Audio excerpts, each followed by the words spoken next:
নমস্কার, শুভ দ্বীপ্রহর। প্রথমেই আমি এখানে বইমেলা কমিটি কে ধন্যবাদ জানাই আমাকে এই সুযোগটা করে দেওয়ার জন্য, আমন্ত্রণ জানানোর জন্য। আজকে আমার এখন মঞ্চে যারা বিশিষ্ট ব্যক্তি উপস্থিত আছেন এবং মেলা প্রাঙ্গণে যারা আছেন বা এই মাইকের আওয়াজ যত দূর অব্দি যাচ্ছে যারা শুনছেন সবাইকেই অভিবাদন জানাই। আমার বক্তব্য, আমাকে যে টপিকটা দেওয়া হয়েছে সেটা হচ্ছে সমাজ হোক সুন্দর ও মাদক মুক্ত। তা মাদক মুক্ত সমাজ আমি এখানে বলবার আগে কয়েকজনকে বলছিলাম, জিজ্ঞাসা করছিলাম যে মাদক মুক্ত সমাজকে করার জন্য কি করা দরকার বা কিভাবে হতে পারে। তো আমাকে কয়েকজন বললো যে আদৌ এমন কিছু সম্ভব নয়, মাদক মুক্ত হওয়া, সমাজ ভাবা এটা একটা ইউটোপিয়ার মতো, মানে একটা কল্পনার বস্তু, কল্পনার বিষয় যে সমাজ একদিন মাদক মুক্ত হবে। কারণ আমি এখানে যে বক্তব্য বলছি, আমার মাইক যতদূর অব্দি যাচ্ছে তার সেই আওয়াজের মধ্যেই অন্তত মাদক বলতে মূল যদি মদ বলি তাহলে প্রায় 10খানা মদের দোকান আছে যেখানে মাদক লাইসেন্স প্রাপ্ত মাদক বিক্রির জায়গা। আবার একই সঙ্গে নেশা মুক্তি কেন্দ্র হয়তো 2 বা 3টে আছে, যেখানে নাকি হয়তো 300-400 জন করে ভর্তি আছে বিভিন্ন নেশা থেকে মুক্ত হওয়ার জন্য। তা একটা সমাজে একটা বিপরীত রকম, পরস্পর বিপরীতমুখী প্রতিক্রিয়া আমরা দেখতে পাচ্ছি, যেখানে একদিকে নেশা দ্রব্য অ্যাভেলেবেল করার ব্যাপারে কোনো রেস্ট্রিকশন নেই, সহজে অ্যাভেলেবেল হয়ে যায়, সেখানে নিয়ন্ত্রণ না করে যারা নেশা করছে তাদেরকে আবার নেশামুক্ত কেন্দ্র বলা হচ্ছে, যেখানে নিয়ে যাওয়া হচ্ছে। যাই হোক, নেশা মুক্ত সমাজ হবে কি না জানলেও আমাদের জানা দরকার যে আপনার বাড়ির ছেলেরা যখন নেশায় আসক্ত হয় তখন তো তাদের মুক্ত না করে তো আমরা তো আমাদের কি বলবো জীবন নরকের মতো হয়ে যায়। যাদের পরিবারের লোক নেশায় আসক্ত আছে তারা জানে যে নেশা করে তার তো জীবন নষ্টই, গোটা পরিবারটাই কিভাবে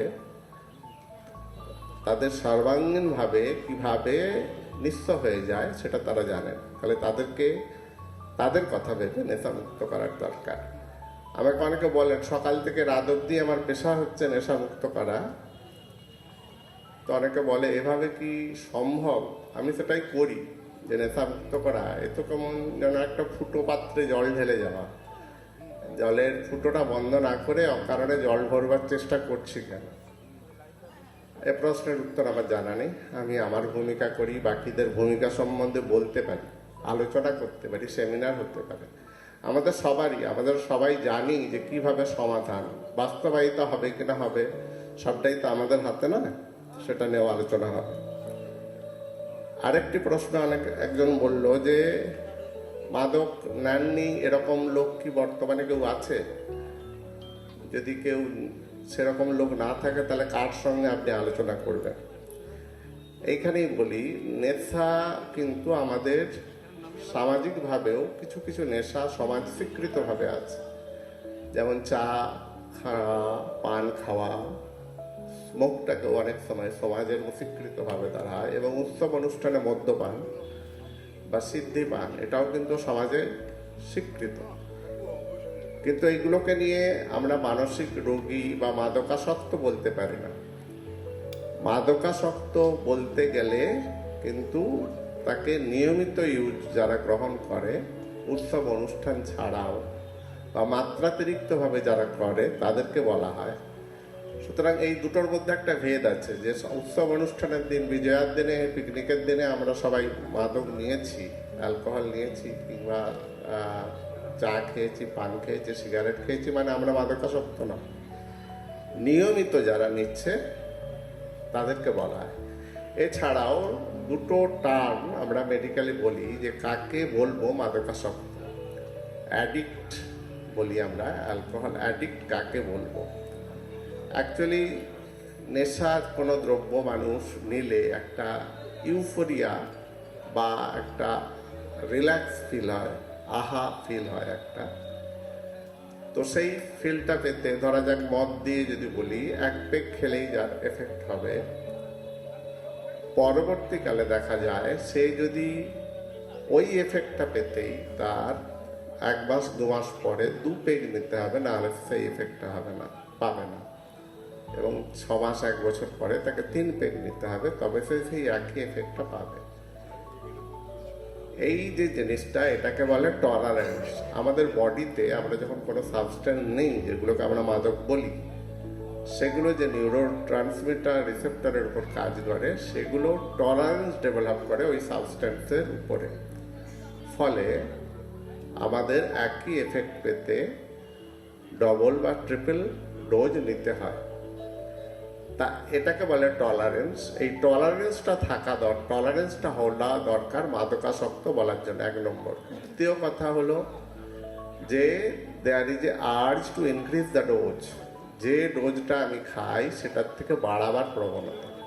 মানে কেউ সারা জীবন 1 পেগ করে খেয়ে গেছে সিগারেট, এমন 1 পেগ করে মদ খেয়ে গেছে, এরকম দেখা যায় না। ক্রমে ক্রমে যখন সে নেশায় আসক্ত হয়ে যাবে, তখন কিন্তু তার পরিমাণ বাড়ানোর ইচ্ছা হয়। একে বলে ক্রেভিং। এই ক্রেভিং এবং টলারেন্স এবং ক্রেভিং, এই দুটো জিনিস থাকলে তবেই তাকে অ্যাডিক্ট বলা হবে। আর 3 নম্বরটা যদিও এসেন্সিয়াল নয়, তবু যে যদি তাকে হঠাৎ করে নেশার বস্তুটা বন্ধ করে দেওয়া হয়, তার শরীর বা মনের মধ্যে উইথড্রয়াল রিয়াকশান হবে, ফিজিক্যাল এবং সাইকোলজিক্যাল। সেটাও একটা ক্রাইটেরিয়া, যদিও সেটা এসেন্সিয়াল নয়। কাজেই মাদকাসক্ত বলতে আমরা প্রথমেই বলি যারা আমরা বলছি রেগুলার নেশা পান করে, মাত্রাতিরিক্ত করে, তাদেরকে আমরা বলছি মাদকাসক্ত, এবং তাদেরকে নিয়েই প্রবলেম। এমনি ওকেশনাল যারা নেশা করে তাদের ক্ষেত্রে কিন্তু সেটা সামাজিকভাবে স্বীকৃত। বহু কালচারে নেশাও, যেমন হেড়িয়া পান রুটিন স্বাস্থ্যকর জিনিস হিসাবে ধরা হয় বহু কালচারে, সেটাকে খারাপ হিসাবে বা নিষিদ্ধ জিনিস হিসাবে ধরা হয় না। আমাদের ভারতবর্ষেও কিছু কালচার আছে, যেমন পাঞ্জাবিদের মধ্যেও আছে, গোটা পরিবার একসঙ্গে উৎসবের দিনে ড্রিঙ্ক করে, সেখানে লুকিয়ে চুরিয়ে কাউকে, ইয়ং ছেলে মেয়েদের লুকিয়ে চুরিয়ে নেশা করতে হয় না। ফলে কালচারালি অ্যাকসেপ্টেড ড্রিঙ্কও আছে অনেক জায়গায়, কিন্তু সবটাই লিমিটের মধ্যে। লিমিট ক্রস করে কখন? এই যে কালচারে নেশা অ্যালাউ আছে সেখানে বেশি ড্রিঙ্ক করে, না যে কালচারে নেশা নিষিদ্ধ সেখানে বেশি অ্যাডিক্ট পাওয়া যায়? সেটা একটা আলোচনার বিষয়, সেটা আমি পরে আলোচনা করব। তা নেশার মূলত তাহলে আমরা কি কি বিষয় জানি? যখন নেশাটা প্রয়োজনের বেশি ব্যবহার করছে, তখন আমরা সেটাকে বলি যে অ্যাবিউজ, হার্মফুল ইউজ। সেটা একটা প্রবলেম হয়। কেউ নেশা করে অস্বাভাবিক আচার আচরণ করে, পাগলামি করে, মারপিট করে, রাগারাগি করে, ভাঙচুর করে এবং অন্যের ডিস্টার্ব করে, তাদেরকে বলা হয় intoxicated behaviour. Substance induced intoxication আর ইনটক্সিকেটেড বিহেভিয়ার একটা প্রবলেম। নেশা খেতে খেতে হঠাৎ করে কোনো কারণে বন্ধ হয়ে গেলে যে রিয়াকশন হয়, উইথড্রয়াল, সেটা একটা প্রবলেম। এবং লাগাতারভাবে নেশা খেতে খেতে সমস্ত জগৎ বিচ্ছিন্ন হয়ে শুধু নেশা নিয়েই পড়ে থাকা, ডিপেন্ডেন্ট, সেটাও একটা প্রবলেম। নেশা বলতে কিন্তু আমি মূলত এ পর্যন্ত মদ নিয়েই বললাম, কিন্তু মদ ছাড়াও আরো অনেকগুলো বিষয় আছে। এখন যেটা খুব ভাবে মদের সঙ্গে সমানে পাল্লা দিয়ে বেড়েছে, একটা হলো গাঁজা, কানাবিস। এখন খুবই ইয়ং জেনারেশন, এই শহরের হয়তো 15 থেকে 35 বয়সের ছেলে মেয়েরা এই শহরের 50% বলা যায় এই নেশায় আসক্ত। নিকোটিন আছে, টোবাকো, নিকোটিন নেশা এবং তার নানান ফর্ম। নিকোটিনের বিড়ি সিগারেট ছাড়াও গুটকা, খৈনি, বিমল, রজনী, এরকম নানানভাবে পায় প্যাকেট যে নেশাগুলো, গুড়াকু, নস্যি, এমন অনেক নিকোটিনের ব্যবহার আছে নানানভাবে, যেগুলো নাকি সমান ক্ষতিকারক। কোকেন এবং অ্যাম্ফেটামিন এই দুটোও ব্যবহার করা হয় মাদক হিসাবে। আমাদের এদেশে এটাই চল কম, ওয়েস্টার্ন কান্ট্রিতে বেশি হয়। ফেনসাইক্লিডিন, কাশি সিরাপ, এটাকেও নেশাভাবে ব্যবহার করা হয়। দিনে একজন 8টা-10টা করে এক একটা সিরাপের বোতলকে খায়, এরকম পেশেন্ট আমাদের কাছে প্রায়ই আসে। কোডিন থাকে নেশার মধ্যে, ফেনসাইক্লিডিনও থাকে। ঘুমের ওষুধ নাইট্রাজিপাম, ডায়াজিপাম, আলপ্রাজোলাম, ক্লোরাজিপাম, ক্লোরডাইজিক অক্সাইড ট্যাবলেট পাতার পর পাতা খায় দিনে, 20, 30, 50, 100টাও খায়, এরকম পেশেন্টও আসে। বিভিন্ন ভোলাটাইল সাবস্টেন্স যেমন ডেনড্রাইট ব্যবহারটা এক সময় খুব রমরমা ছিল, ইদানিং একটু কমে গেছে, সেই জায়গায় ব্রাউন সুগার নিয়েছে। থিনার যেটা দিয়ে আমাদের ঘরে রং করার কাজে এবং কাঠের কাজে যে সমস্তগুলো ব্যবহার হয়, যে স্পিরিটগুলো ব্যবহার হয়, সেগুলোকেও অনেকে নেশা হিসাবে ব্যবহার করে। নেল পালিশ রিমুভার, ওই যেটা বললাম যে আইদার ডেনড্রাইট বা থিনার হিসাবে যেগুলো ব্যবহার হয় সেগুলোকে ব্যবহার করা হয় এবং সেটা স্মেলটা নেওয়া হয়, স্মেলটা নিয়ে সেটা অ্যাডিকশন করে অনেক। এছাড়াও রেয়ার কিছু আছে, যেমন বিষাক্ত সাপের ছোবলও নেয় নেশা হিসাবে, আগুনের ছেঁকা নেয়, টিকটিকির লেজ, এসব অনেক কিছু আছে। তো নেশা বলতে গেলে এর মধ্যে আবার জুয়া খেলা, প্যাথোলজিক্যাল গ্যামলিং একইভাবে কিন্তু নেশা। এখনই যেটা আলোচনা হচ্ছিল মোবাইলের অ্যাডিকশানও, ইন্টারনেট অ্যাডিকশানও একটা অ্যাডিকশান। পর্নোগ্রাফি দেখা, সেক্সুয়াল অ্যাডিকশান, বহুগামী সেক্স করা, মোবাইলে ভিডিওতে সেক্সুয়াল অ্যাক্টিভিটি দেখা, এটাও কিন্তু একটি নেশা। অনলাইন গেম এবং তার থেকে কোটি কোটি টাকা এক্সপেক্ট করাও এক ধরনের জুয়া। তা এই নেশা মোটামুটি আরও অনেক আছে, সবগুলো বলছি না। তা নেশা করলে আমাদের ক্ষতিটা কি হয়, কেন আমরা নেশা নিয়ে এত চিন্তিত বা নেশাটা আমরা তাড়াবার চেষ্টা করি? প্রথম কথা, প্রত্যেকটি নেশা থেকে অনেকগুলো ভাবে অ্যাফেক্টেড হয় শরীরে। ফলে নেশা করলে, একটি বলেছিলাম, নেশার একটা পরিবারের মানুষ করা মানেই তার সর্বস্ব। নেশা যে করছে সে দিনে পড়াশোনাই হোক সেটা ছেড়ে দেয়, কাজ করলেও সেটাই ছেড়ে দেয়, দিনের অধিকাংশ সময় নেশা নিয়ে ব্যস্ত থাকে, নেশার জন্য প্রচুর অর্থ ব্যয় করে এবং নেশার জন্য অর্থ পাওয়ার জন্য চুরি চামারিও করে, খুন, ছিনতাই, রাহাজানি, যেখানেই যে যা কাজ করুক, যত অনৈতিক কাজগুলো হয় সেগুলো খালি মাথায় করা যায় না, সুস্থ মস্তিষ্কে কেউ করতে পারে না যদি নাকি না কেউ নেশাদ্রব্য গ্রহণ করে না থাকে। নেশা না করে আমরা বলি যে সুপারিগো, অ্যালকোহল ডিজলভ সুপারিগো, আমাদের যে বিবেক আছে সেই বিবেক বোধটাকে উড়িয়ে দেয় এই নেশার বস্তু এবং তারপরেই যত অপরাধগুলো ঘটে থাকে। শারীরিক অসুবিধে নেশার বস্তুগুলো নেওয়ার ফলে মানুষের স্বাভাবিকভাবে শরীরে খিদে উড়ে যায়, ঘুম উড়ে যায়, সেক্সুয়াল অ্যাক্টিভিটি কমে যায়, কাজের ক্ষমতা কমে যায়, শরীর দুর্বল হয়, মাসেল দুর্বল হয়। এছাড়া যদি অ্যালকোহল বলি, তাহলে অ্যালকোহল থেকে তো একটার পর একটা, মানে gastric problem, gastritis, cirrhosis liver, fatty liver, লিভারের carcinoma, pancreatitis, heart attack, cardiomyopathy, hypertension, skin disease, nerve paralysis, সবই হাজারো ফিজিক্যাল ডিসঅর্ডার আছে যেটা নেশা থেকে আসে। নিউরোলজিক্যাল অনেক প্রবলেম হয় নেশা থেকে মৃগী রোগ হয়, অন্ধ হয়ে যায় মানুষ, স্মৃতিশক্তি লোপ পেয়ে যায় এবং মানুষ চলৎশক্তিও হারিয়ে ফেলে, অ্যাটাক্সিক হয়ে যায়। নার্ভের সাড় থাকে না, হাত পায়ে পায়ে জুতো আছে কি আছে নেই বুঝতে পারে না।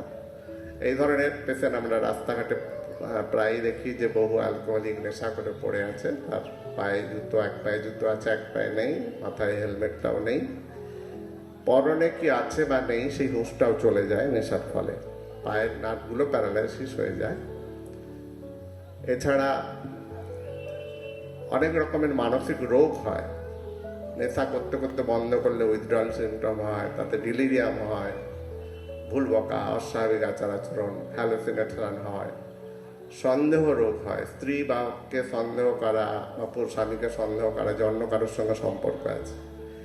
এক্ষেত্রে একটা জিনিস বলার দরকার যে আমরা নেশা মানে কিন্তু সবসময় পুরুষদেরই ধরে নেই, কিন্তু বর্তমানে মহিলাদের মধ্যে নেশাও যথেষ্ট বাড়েছে। মহিলা নেশা করে এরকম বহু সিগারেট বিড়ি মহিলাদের মধ্যে এখন খুবই চলে, বিশেষ করে অ্যালকোহল তো খাই, অ্যালকোহল ছাড়াবার জন্য আমাদের কাছে বহু পেশেন্ট আছে, ফলে মহিলারাও নেশা তুলনামূলকভাবে কম থাকলেও যথেষ্টভাবেই বাড়ছে। ডিলিউশন, হ্যালুসিনেশন ছাড়া কোর্সাকফ ডিসঅর্ডার, ভার্নিস এনকেফালোপ্যাথি ইত্যাদি নার্ভের অসুখ আছে।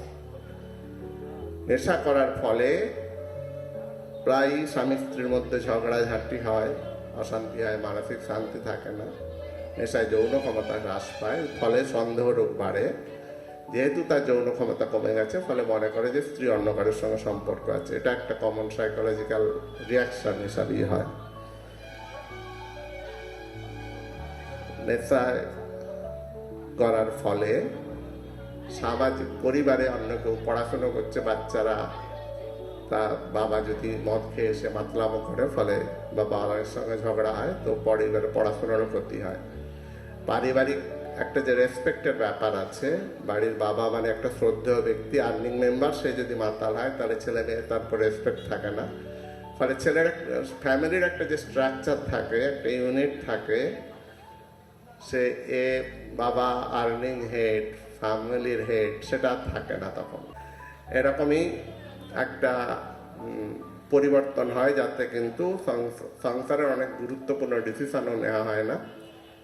এইভাবে সামাজিক ক্ষতি হয়। তাছাড়া সামাজিক রেসপেক্ট, রাস্তাঘাটে একজন টিচার, একজন ইঞ্জিনিয়ার, একজন উকিল, একজন ডাক্তার যদি মদ খায়, ফলে তাকে তো মানুষ রেসপেক্টের চোখে দেখবে না, ফলে সবাই তুচ্ছ মানে হেয়, অবজ্ঞা, কটু মন্তব্য করে, যার ফলে সে আরো একঘরে হয়ে যায় এবং নিজের মধ্যে গুটিয়ে যায়। নেশা করার আর্থিক ক্ষতি অনেক। একজন নেশার পুরোটাই যা আয় করে পুরোটাই নেশার পেছনে খরচ করে, ফলে সংসারে অভাব দেখা যায়। মদ্যপান বাড়িতে করাটা কোনোভাবে নিষেধ নয়, কোনো নেশা করাটা নিষেধ বর্তমানে আমাদের আইন ব্যবস্থায় নেই, কিন্তু নেশা করে কেউ যদি মাতলামি করে, প্রকাশ্যে গিয়ে ক্যাওস করে, তাহলে সেখানে আইনগত সমস্যা হয়। এবং নেশা করলে যেটা বলেছি, যেখানেই যত খুন, রাহাজানি, যুদ্ধ, দাঙ্গা হচ্ছে, সেখানে কিন্তু প্রায়জনই নেশায় আসক্ত থাকে, ফলে লিগ্যাল প্রবলেমও হয়। এইসব কারণে নেশাটা, অর্থাৎ একটা পরিবারে কেউ নেশাখোর হওয়া মানে সে পরিবারটি সর্বহারা, সর্বশান্ত হতে শুরু করলো। এখন কথা হলো, এত কিছু জেনেও একটা মানুষ কেন নেশা করে? সব তার কি নেশা করতে ভালো লাগে? মানে একজন যেমন উৎসব অনুষ্ঠানে যে নেশা করে, সে যে আনন্দ পায়, আর একজন 20 বছর মদ খাচ্ছে, সে একইভাবে না খেলে থাকতে পারছে না, সেও কি একই এফেক্ট পায়? একই এফেক্ট পায় না। তার কারণ হচ্ছে, নেশা করলে এই যে একটা বললাম যে একটা রিওয়ার্ড ফিলিং হয়, রিওয়ার্ড সেন্টার আমাদের আছে, যেখান থেকে নাকি একটা নেশা করলে একটা কিক হয়, একটা রিওয়ার্ড সিস্টেম, আমাদের লিম্বিক সিস্টেম আছে, সেখানে ডোপামিন এবং এন্ডরফিন রিলিজ হয়, তাতে একটা রিল্যাক্স ফিল হয়, সেটাকে আমরা বলি পজিটিভ এফেক্ট। সেটা কিন্তু যখন ক্রনিক কেউ অ্যাডিক্ট হয়ে যায়, তখন সে সেটা পায় না। কিন্তু নেশা ওই কিক এফেক্টটা চলে যাওয়ার পরে একটা যে হ্যাংওভার বলে এটাকে, যে একটা ঝিমুনি, একটা মাথা যন্ত্রণা, একটা দুর্বল, একটা গেতমি, একটা কিছু ভালো না লাগা কন্ডিশন থাকে, প্রায় ইকুয়াল সময়, মানে 5-6 ঘন্টা যদি পজিটিভ এফেক্ট থাকে, তো পরের দিন 5-6 ঘন্টা আবার একটা নেগেটিভ এফেক্ট থাকে, এটাকে আমরা বলি নেগেটিভ এফেক্ট। তো দীর্ঘদিন যারা নেশা করে তাদের পজিটিভ এফেক্টটা চলে যায়, শুধু নেগেটিভ এফেক্টটা থাকে, এবং এই নেগেটিভ এফেক্টটাকে কাটার জন্যে, মানে এড়াবার জন্য তারা নেশা করে। অর্থাৎ একজন যে নেশাখোর, সে কিন্তু আর নেশা করে আনন্দ পায় না, তার মুখ দেখেও মনে হয় না সে আনন্দ পায়, কিন্তু নেশা না করার ফলে 5 ঘন্টা 6 ঘন্টা 12 ঘন্টা নেশা না করার ফলে তার যে শরীরে নেগেটিভ এফেক্ট হয় সেটা সহ্য করা তার পক্ষে সম্ভব হয় না, এবং সেটা এড়াবার জন্য সে নেশা করে। আর 2 হচ্ছে যে যখনই নেশা অনেকে বন্ধ করতে চায় যে আমি ছেড়ে দেবো, কিন্তু ছেড়ে দিলেই উইথড্রয়াল রিয়াকশন হয়, শরীরে নিউরো ট্রান্সমিটার, বিশেষ করে গাবা রিসেপ্টার গুলোর উপর কাজ করে, সেগুলো সেন্সিটাইজ হয়ে যাওয়ার জন্য পরবর্তীকালে যখনই হঠাৎ করে একটা মানুষ 4 পেগ খেতে খেতে বন্ধ করে দিল, তার একটা সেই নিউরো রিসেপ্টরগুলোর একটা উইথড্রয়াল রিয়াকশন হয়, যার ফলে মানুষের ঘুম চলে যায়, অস্থিরতা হয়, ছটপট করতে থাকে, হাত কাঁপে, ঘাম দেয়, মন অস্থির হয়, রাগ হয়, কেউ কেউ অজ্ঞান হয়ে যায় এবং খিঁচুনি হয়, ভুল বকা শুরু করে, হ্যালোসিনেট করে, যে কেউ নেই অথচ বলছে ও আমাকে মারতে আসছে, সে আমাকে মারতে আসছে, এরকম বলে। এই উইথড্রয়াল রিয়াকশনগুলো হয় অনেকের, সেগুলো এড়াবার জন্য আবার অনেকে মদটা খেয়ে নেয়। অর্থাৎ নেশা যে করেছে, সে নেশার ফাঁদে একবার পড়ে গেলে সেই নেশা থেকে নিজের থেকে চেষ্টা করে ছেড়ে বেরোতে গেলেও পারে না, তাকে আবার নেশা উইথড্রয়াল রিয়াকশনের কারণে বাধ্য হয় আবার নেশা করতে। এবং যদি না প্রফেশনাল হেল্প নেয়, অর্থাৎ মেডিকেল পার্সনের হেল্প না নিলে পারে নেশা ছাড়া যায় না, যে নেশাগুলোর ফিজিক্যাল ডিপেন্ডেন্স আছে। এই ক্ষেত্রে বলি, যেমন ওপিয়েড নেশা মারাত্মক, এটাকে ছাড়তে গেলে কিন্তু ফিজিক্যাল ডিপেন্ডেন্স আছে, এর জন্য চিকিৎসা প্রয়োজন আছে, অ্যালকোহলের আছে। কিন্তু নিকোটিন এবং কানাবিস, এই নেশাগুলো ছাড়ার জন্য কিন্তু কোনো ফিজিক্যাল ডিপেন্ডেন্স নেই, তবে সাইকোলজিক্যাল ডিপেন্ডেন্স আছে। অর্থাৎ ছাড়ার পরে মন ফসফস করে যে ছাড়লাম তো কেমন একটা করবো, যে দিনে 4 বার কি দিনে 10 বার সিগারেট খায়, না খেলে কেমন একটা মন ফসফস করতে থাকে, এখন একটা কিছু করার দরকার, কিছু একটা করি, কিছু একটা খাই, মনের সেই অস্থিরতা হয়। তবে সেটা 8 থেকে 10 দিন হয়, শারীরিক বা মানসিক দুটো ক্ষেত্রে, দুটো উইথড্রয়ালই কিন্তু 8 থেকে 10 দিন হয়, তারপর আর হয় না। ফলে নেশা ছাড়বার জন্য যাদেরকে আমরা নিয়ে আসি, চিকিৎসা করি, তাদেরকে এই বিষয়গুলো বোঝাই। চিকিৎসার মাধ্যমে থাকলে, চিকিৎসকের পরামর্শ অনুযায়ী ছাড়তে চাইলে ছাড়তে পারে এবং কোনো রকম শারীরিক অসুবিধা হবে না। এটাকে আমরা বলি ডিটক্সিফিকেশন। মদ, ব্রাউন সুগার অথবা যে কোনো নেশার ক্ষেত্রে ছাড়ানোর যে পর, ছাড়ানোর সময় যে উইথড্রয়াল রিয়াকশন হয়, সেটাকে কাটাবার যে চিকিৎসা পদ্ধতি, সেটাকে আমরা বলি ডিটক্সিফিকেশন। ডিটক্সিফিকেশন করলে পারে নেশা আর কোনো উইথড্রয়াল এফেক্ট হয় না। এবার হচ্ছে নেশা যদি আমি ছাড়লাম, আমি দিনে 4 বার করে মদ খেতাম, আমি নেশাটা ছাড়লাম চিকিৎসার মাধ্যমে, পরবর্তীকালে এই নেশা করলো, ওই সারাটা দিন কি করব, আমি কি করব, অর্থাৎ সেই ব্যক্তি তো অলরেডি নিজের কাজ ছেড়ে দিয়েছে, পরিবারের সঙ্গে মেলামেশা ছেড়ে দিয়েছে, সামাজিক সম্পর্কও ছেড়ে দিয়েছে, তাহলে সেই ব্যক্তিটা দিনটা কাটাবে কি করে? যাদের সঙ্গে সময় কাটাতো, নেশা করতো, সেই বন্ধুদের কাছে তার যেতে পারছে না, কারণ তাদের কাছে গেলে তারা তো আবার তো নেশা করতেই বলবে। তাহলে নেশাখোর ছাড়ার পরও নেশাখোর লোকেদের একটা রিহ্যাবিলিটেশন প্রসিজিওর থাকতে হবে, তাদেরকে গাইড করতে হবে যে কিভাবে নেশা ছাড়াও বাকি মানুষ যে বাঁচছে তাদের মতো করে কিভাবে জীবন ধারণ করা যায়। পারিবারিক ফ্যামিলি রিচুয়াল যেগুলো থাকে, সেগুলোতে বেশি করে ইনভলভ করতে হবে। যেমন সবাই মিলে একসঙ্গে খাওয়া দাওয়া, এখন তো অনেক পরিবারেই এটা উঠে গেছে, কিন্তু এখনো বেশ কিছু পরিবারে আছে, পরিবারের সবাই একসঙ্গে খাওয়া। নেশাখোর লোক কিন্তু পরিবারের লোকের সঙ্গে খাওয়া দাওয়া অনেকদিনই ছেড়ে দিয়ে থাকে। পরিবারের লোকদের সঙ্গে একসঙ্গে খাওয়া দাওয়া একটা ফ্যামিলি রিচুয়াল। বাড়িতে মন্দিরে সবাই মিলে জমায়েত হওয়া, প্রার্থনার সময় করা সকালে। বাংলায় আমাদের এই চলটা নেই, বাংলার বাইরে কিন্তু সব জায়গাতেই আছে।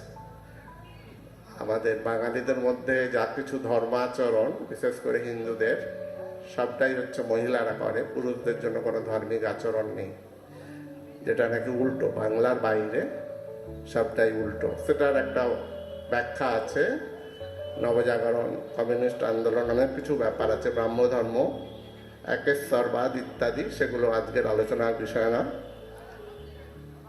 তো এই যে সবাই মিলে একসঙ্গে সকালে উঠে স্নান করে মন্দিরে, বাড়ির মন্দিরে যাওয়া, এই ধর্মীয় রিচুয়ালটা, মুসলিম হলে নামাজ পড়া দিনে 5 বার, চার্চ হলে চার্চে, খ্রিস্টান হলে চার্চে যাওয়া, এইগুলো কিন্তু একটা রিহ্যাবিলিটেশন, সোশ্যাল অর্গানাইজেশন। এই যে আমার একটা বইমেলা, এটা তো একটা বেশ, এই যে গ্রুপ, এই গ্রুপের সঙ্গে যুক্ত হতে হবে, এই ধরনের কাজ করা, বৃক্ষরোপণ, নেতাজির জন্মদিন, স্বাধীনতা দিবস পালন, পরিবেশ পরিষ্কার করা ইত্যাদি নানান সামাজিক অ্যাক্টিভিটির সঙ্গে যুক্ত হবে। নেশা যে এত ক্ষতিকারক দিক আমি বললাম, সেগুলো সম্বন্ধে যখন নেশায় ফাঁদে পড়ে তখন মানুষ জানেই না যে নেশা এত ক্ষতিকারক। সবাই করছে, অনেকেই করছে, বন্ধু বান্ধবরা করছে, তাহলে আমি কেন করবো না, এইভাবে ফাঁদে পড়ে যায়। মিডিয়ার, ইলেকট্রনিক্স মিডিয়া, সোশ্যাল মিডিয়াতেও বক্তব্য রাখার দরকার। এখন প্রায় আমরা দেখতে পাই বিভিন্ন সাইকিয়াট্রিস্ট, সাইকোলজিস্ট নেশা মুক্তি নিয়ে বকছেন, মানে বক্তব্য রাখছেন। এই যে আজকের সেমিনার, সিম্পোজিয়াম, ওয়ার্কশপ, আলোচনা, লিফলেট বিলি করা, হোর্ডিং, একটা অনেকেই বলছিল যে অনেক কিছু হোর্ডিং দেখি, রাস্তাতে লেখা থাকে ওপারে না ওপরে, এভাবে লেখা থাকে, মানে রাস্তা ক্রস করছো, রুলস অ্যান্ড ট্রাফিক রুল না মেনে, তাহলে মৃত্যু পর্যন্ত ঘটতে পারে। তা নেশা মুক্তির তো সেরকম ভাবে দেখি না।